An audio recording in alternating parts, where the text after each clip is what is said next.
उधर बड़ी खबर आई पाकिस्तान से। वहां एक कॉन्फ्रेंस में हमास चीफ इस्माइल हानिया के शामिल होने की खबर आई। वीडियो कॉन्फ्रेंसिंग के जरिए उस कॉन्फ्रेंस में शामिल हुए इस्माइल हानिया ने पाकिस्तान से जंग में मदद मांग ली। मतलब जो मुल्क खुद आतंकवादियों के सामने घुटने टेक रहा है, उसी मुल्क से हमास मदद की आस लगा रहा। और यही बात इस्माइल हानिया ने इस कॉन्फ्रेंस में कही। हमास के मुखिया ने इस्लाम की रक्षा के नाम पर मुस्लिम देशों से एकजुट होने की अपील की और अपने भाषण में उसने पाकिस्तान की तारीफों के पुल बांधने में कोई कसर नहीं छोड़ी। यानी एक कट्टरपंथी संगठन हमास ने आतंकियों को पालने वाले मुल्क पाकिस्तान की तारीफ में कोई कसर नहीं छोड़ी। उसने आतंक की आग में जल रहे पाकिस्तान को मुजाहिदों की धरती कह दी। जिहाद के नाम पर हथियार उठाने वालों को मुजाहिद कहा जाता है और हमास चीफ ने पाकिस्तान को मुजाहिदों की धरती कहकर उसे आतंकिस्तान का सर्टिफिकेट दे दिया। मदद के लिए पाकिस्तान की तारीफ की ऐसी मजबूरी कि इस्माइल हानिया ने पाकिस्तान को बहादुर तक कह दिया।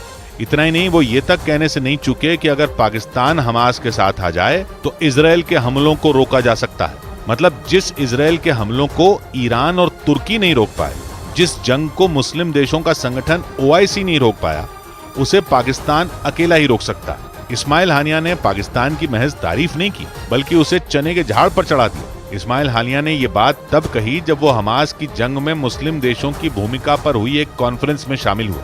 ये कॉन्फ्रेंस पाकिस्तान में मजलिस इत्तेहाद उम्मा नाम के संगठन ने करवाई थी, जिसका मकसद हमास और गाजा के लिए समर्थन जुटाना था। लेकिन इस्माइल हानिया ने इस मंच का इस्तेमाल जंग में पाकिस्तान से मदद मांगने के लिए किया। 7 अक्टूबर के बाद गाजा पर शुरू हुए इजराइल के हमलों के बाद से ही हमास के नेता दुनिया के अलग अलग देशों में जाकर समर्थन मांगने में लगे हैं, जिसके लिए केवल इस्माइल हानिया ही नहीं बल्कि हमास के ज्यादातर बड़े नेता वीडियो कॉन्फ्रेंस के जरिए अलग अलग देशों में पहुंच रहे हैं। हमास से हमदर्दी रखने वाले संगठन पाकिस्तान ही नहीं, दुनिया के ज्यादातर मुस्लिम देशों में इस तरह के कार्यक्रम करवा रहे हैं। लेकिन हमास को अब तक इस तरह के किसी भी कार्यक्रम से हमदर्दी के अलावा कुछ भी हासिल नहीं हुआ। जंग के 2 महीने बीतने के बाद भी न तो गाजा पर इजराइल के हमले बंद हुए और न ही जंग में हमास को कोई सहारा मिला। हमास की कोशिश ये है कि इस्लाम के नाम पर वो ज्यादा से ज्यादा मुस्लिम देशों का समर्थन जुटाए और लोगों को जंग में शामिल होने के लिए राजी कर पाए।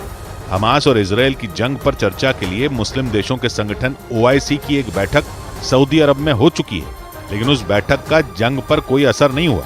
उधर खुद इस्माइल हानिया भी गाजा की जमीन पर कदम नहीं रख पा रहा। खबरों के मुताबिक हमास का मुखिया इस्माइल हानिया कतर में छुपकर रह रहा है। हालांकि इस्माइल हानिया और हमास के बाकी नेताओं की कोशिश अपने लड़ाकों का एक नेटवर्क तैयार करने की।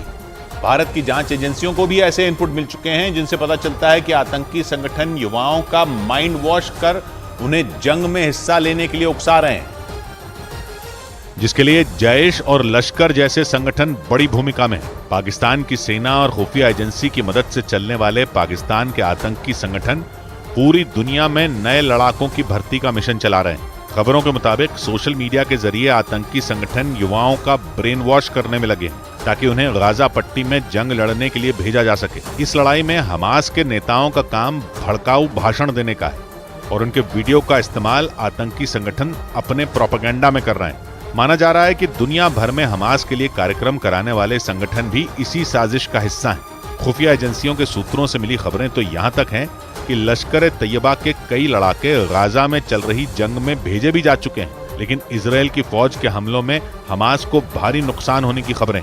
रोजाना मारे जा रहे लड़ाकों के कारण हमास बुरी तरह लाचार है, इसीलिए उसके नेता पाकिस्तान जैसे मुल्कों के सामने भी हाथ फैलाने को मजबूर हैं।